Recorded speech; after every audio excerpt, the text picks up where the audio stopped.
Hello class 10 information technology 402 में part B का unit number 3 चल रहा है। डेटाबेस मैनेजमेंट सिस्टम का सेशन हमारा 6 चल रहा है, स्ट्रक्चर्ड क्वेरी लैंग्वेज, और ये हमारा स्ट्रक्चर्ड क्वेरी लैंग्वेज का वीडियो नंबर 4 है। इसके पहले मैंने 3 वीडियो अपलोड कर दिए हैं।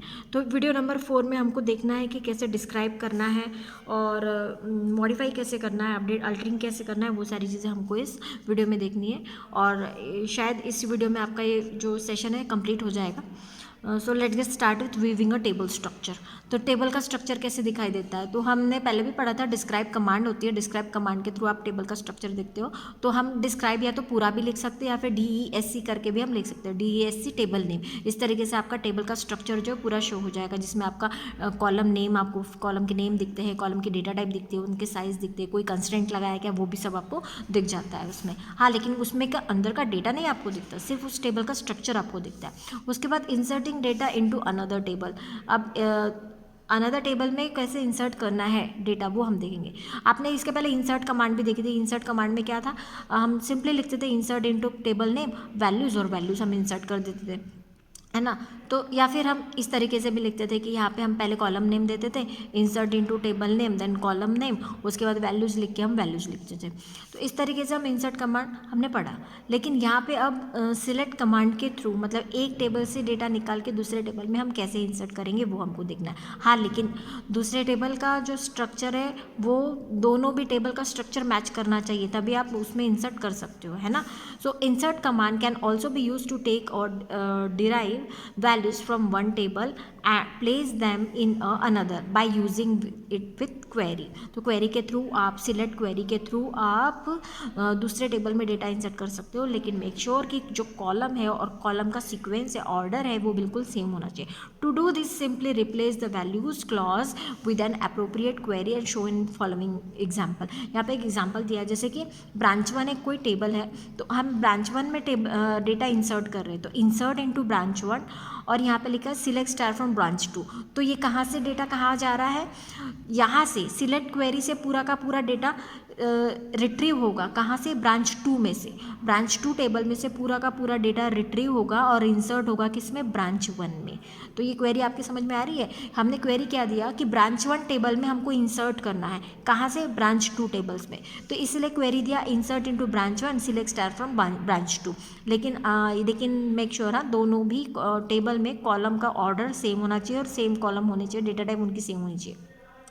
लेकिन यहाँ पे कंडीशन है कि किनका डेटा डालना है ब्रांच 2 में, ब्रांच 2 का कौन सा डेटा ब्रांच 1 में डालना है। वेयर ग्रॉस ग्रेटर देन 7000, जिनका ग्रॉस ग्रेटर देन 7000 है वही डेटा से ब्रांच 1 में जाएगा। तो ये क्वेरी आई थिंक आपकी समझ में आ गई होगी कि ओनली वही डेटा आपका ब्रांच 1 में जाएगा ब्रांच 2 में से जिनका ग्रॉस 7000 के ऊपर है। Will extract all those rows from the branch 2 that have a gross more than 7000 and insert this produce result into the table branch 1, but for above command to work table namely branch 1 must be an existing table of the database। मतलब वही चीज़ आपको बताई थी कि ये branch 1 already आपका created होना चाहिए, और उसके अलावा जो कॉलम है वो सेम ब्रांच 2 की तरह ही होनी चाहिए, तब आप डाटा जो है उसमें इसका इंसर्ट कर सकते हो। उसके बाद हम देखेंगे मॉडिफाइंग डेटा इन अ टेबल। तो डेटा को कैसे मॉडिफाई करेंगे टेबल के अंदर, वो हम पढ़ेंगे। तो उसके लिए कमांड होती है अपडेट, और ये जो अपडेट कमांड है आपकी DML कमांड है। जैसे कि इंसर्ट कमांड आपकी DML है, डेटा मैनिपुलेशन में आती है। सिलेक्ट कमांड आपकी DML है। ठीक उसी तरीके से अपडेट कमांड भी जो है ये DML कमांड होती है ना। So you can modify data in a tables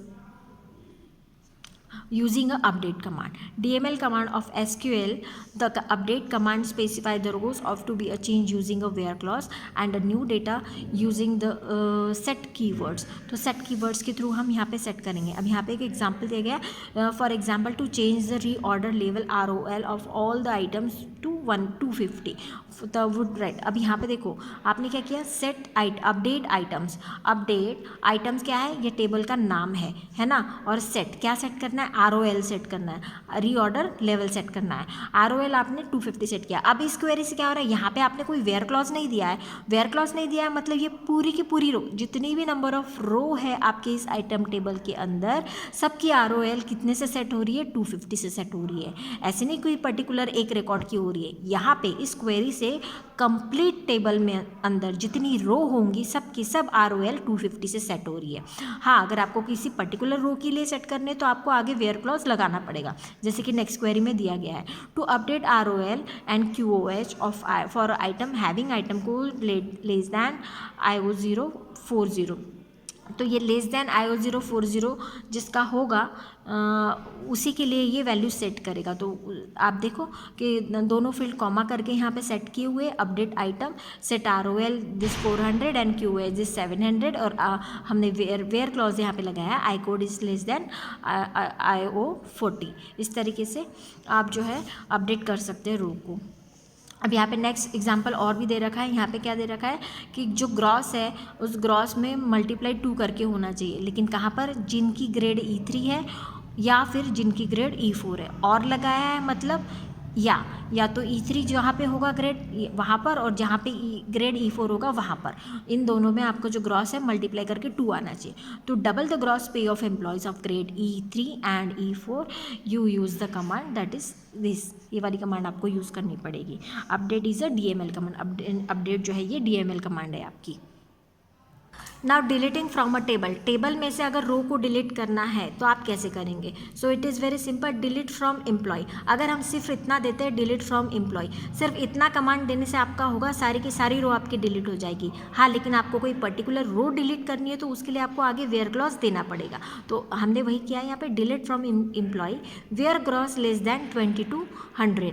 तो ये जिसका ग्रॉस बिलो 2200 है ये वही वाली रो को डिलीट करेगा, है ना। अगर हम वेयर क्लॉज ना देते तो ये सारी की सारी रो आपकी एम्प्लॉय टेबल में से डिलीट कर देता। उसके बाद में अल्टरिंग टेबल। अब टेबल को अल्टर्ड करना मतलब टेबल के स्ट्रक्चर को चेंज करना।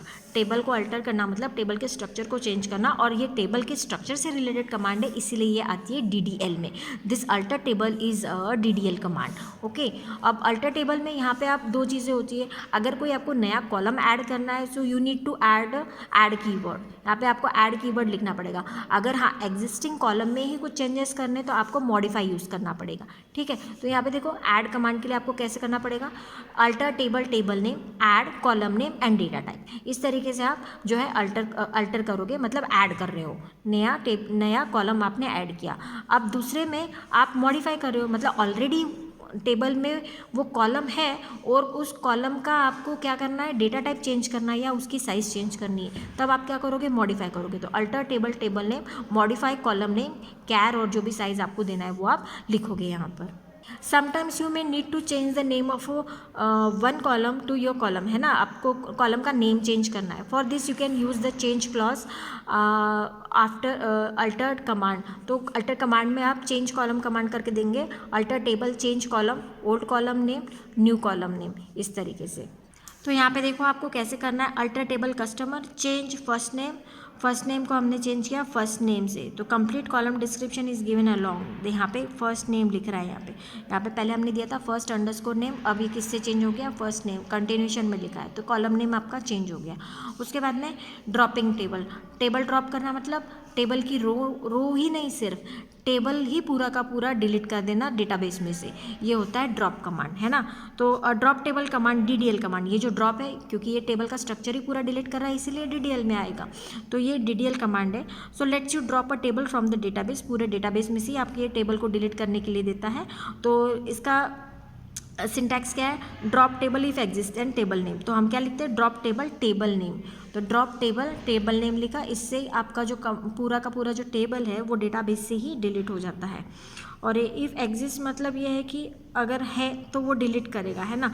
Once this command is given a table name is no longer recognize और no more command can be given on that object. If exist clause of a drop table first check whether it given a table is exist in a database और not. अगर हम सिर्फ if exist clause लगाते तो वो check करता है कि वो डेटाबेस में टेबल है या नहीं है। If it does then it drops the mention table from the database. For instance the consider, अब यहाँ पे अगर है तो वो डिलीट कर देगा, है ना। If the above query will first check the existing player table in a current database, if exists then it drop the from the database। तो इस तरीके से ये डेटाबेस से फिर डिलीट करेगा।